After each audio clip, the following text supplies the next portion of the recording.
Hello, greetings to all Biafrans all over the world who are listening to me now. I am Emekesiri. I want to talk about the coming of a man from America called Bruce Fein into Nigeria to represent Nnamdi Kanu. Yeah, I want to talk about it because there are so many questions now that have arisen in different fora. Before I go ahead, I want to read out something which forms the basis of my comment. A moment, please. Now, these are some questions and arguments going on. Somebody asked, can Mr. Bruce Fein practice law in Nigeria without being called to the bar of the Supreme Court of Nigeria? Can he practice without waiver by the CJN? I think IPOB is just burning money on nothing. Can a Nigerian attorney go to the CIA detention center in Washington and demand to see a detainee without the order of the court? Somebody responded and said, tell them, Mega, tell them. Now, another person commented and said, this is an international case and not a state one. The Nigerian government knows it, sir. Then a comment came and said, being an international case does not have any bearing to allow a non-NBA, that's Nigerian Bar Association, a non-NBA certified attorney to represent. He must work under an attorney duly certified by NBA and practicing in Nigeria. Then another comment came, what makes the case international? He is being charged in a local court for a local crime. And the last time I checked, neither Nnamdi Kanu nor IPOB has filed any case before any international court against the federal government. Forget our issues with Nigeria. It is condescending and contemptuous for Bruce Fein to question Nigeria's reliance on the 1999 Constitution. That's our Constitution, and it is no business of any foreigner to impinge the integrity of our Constitution. That's insulting and despising. The state security should, if they want, arrest and deport him. Another person commented, Nnamdi Kanu has dual citizenship, and as a matter of fact, he can choose his legal counsel from the other country. Secondly, Nnamdi Kanu case backed an international recognition as domesticated in international law. Then another person responded to the first speaker and said, you have spoken very well, Mega Automobile. That has been my beef with most of us. We tend to worship white folks, that's the white people. We tend to worship white people and their garbage. Why the hell a hunky gonna come to my country and disrespect my constitution and get away with it? Can that happen in the US? It's about time we Africans need to take control of our destiny.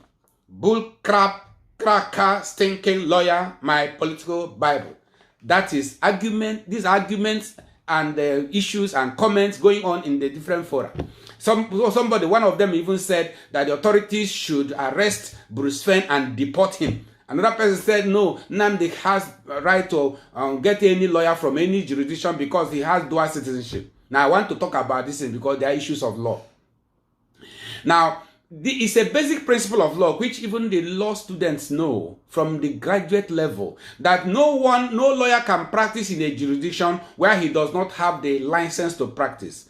And the locus classicus, that's the law establishing that principle, the case law establishing that principle is the case of Awolowo versus Federal Minister of Internal Affairs, 1962 LLR 177, which can also find in 1962 4 NCLR 261 Federal Court of Appeal.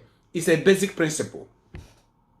Now, that case I quoted now, Chief Awolowo was standing trial for treasonable felony, just like Nnamdi Kanu. Now, Chief Awolowo brought a QC from Britain called Mr. E.F.N. Gresham QC to represent him. But Nigerian government said no, Mr. Gresham QC is a British lawyer and he does not have license to practice in Nigeria. Therefore, he cannot represent you. Chief Awolowo argued and said no, that he has the fundamental human right to be represented by any legal practitioner of his choice. Nigerian government says, fine, you have the fundamental human right to be represented by any legal practitioner of your choice, but that legal practitioner of your choice must be one that is licensed to practice in Nigeria. That is the law. So as I am now, I am licensed to practice in 2 jurisdictions. I practice in Nigeria and the UK. I cannot go to America to say I want to represent someone who is standing trial in American court, but being detained by the CIA in their detention center in Washington, D.C. I cannot do that because I don't have the right to practice law in America. And let me tell you something now you need to know. Nnamdi Kanu has not got bail. He's not yet on bail. He's been detained in the detention center as authorized by the court. At the moment, Nnamdi is standing before the Federal High Court. He is still in court now, but now being detained by the authority of the court, being detained in a detention center as ordered by the court. So only his lawyer can visit him at the moment. Now, let me tell you, there are 3 types of visit. There is legal visit. There is family visit. There is social visit. Legal visit, only the lawyer representing you in court can visit you. Family visit, family members can visit you. Social visit, friends can visit you. Now, depending on the severity of the case, the authorities may say only legal visit is allowed. And I think that is what is happening now in Nnamdi Kanu's case. So, except Bruce Fein has the power, has the authority, has the license to practice in Nigeria or authorized by the CJN by waiver or a court gives the order, leave of court, he cannot represent Nnamdi Kanu now. Now, someone else mentioned the issue of our people being emotionally unstable and mesmerized whenever they see a white man coming into a case. Now, I think there's a problem with that. Listen, the fact that you're a white man does not make you more intelligent than a black man. The fact that you're a white lawyer does not make you more intelligent and wiser than I am. We all study the same law and we practice the same law. The only difference now is your ability, if you know the law more than I do, and if you have the skill, the ability, the wisdom, the intelligence, all the things that make you to shine or outshine the other lawyer, that's the only difference that's the only thing that makes difference between one lawyer and the other lawyer, not the color of their skin. So the fact that you're a white lawyer does not give you an advantage over me in issues of law, unless you know that law more than I do, and you have to prove it in court with me. So these are our people, and the way they are carried away when they say there's a white lawyer coming into the matter is a problem that we have to solve. This same Bruce Fein and another lawyer called Levi, I was told that they were hired by some Biafrans to file a case in the ICC against the generals we have accused of committing genocide and crimes against humanity. The generals like General Gowon, General Obasanjo, General Danjuma, Don Kadbale, Buhari, and so on and so forth. And they were hired to file a case in the ICC against them. These Biafrans contacted me to join these foreign lawyers, and I told them no, that we lawyers do not prosecute crimes. We are defense lawyers. We defend the accused. No lawyer can prosecute a crime unless by fiat.